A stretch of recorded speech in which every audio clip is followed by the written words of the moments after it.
the celebration of what they claim or what they say is the birth of the Son of God and the Son of Allah, wal-iyadhu billah. But it is likewise the celebration of the birth of God Himself. And brothers and sisters, that statement, without doubt, I'm sure, Ikhwan, I don't have to explain to you the tremendous nature and the severity of the statement. That we should believe that our Creator, our Lord, our Sustainer, Allah subhanahu wa ta'ala, Al-Alim, Al-Aziz, that He was given birth to.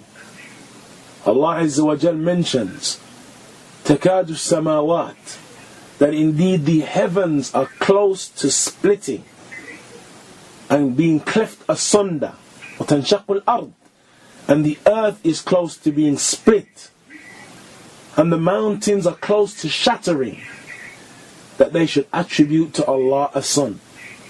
So not only do we have the attribution of a son to Allah, and the claim that this is the day that we celebrate the birth of the Son of Allah Azza wa Jal, but they say, and may Allah Azza wa Jal be far removed, Ikhwan, from that which they say and that which they claim, that this is likewise the celebration of the birth of Emmanuel, the birth of God with us.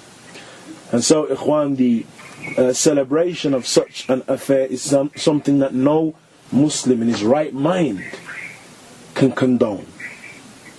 That no Muslim in his right mind can condone the belief or accept, Ikhwan, the belief that Allah subhanahu wa ta'ala was born, and that we should somehow be happy and join in with such a celebration.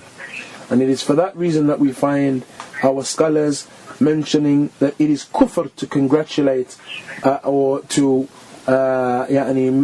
join in with the salutations for the likes of Christmas, Happy Christmas and so on.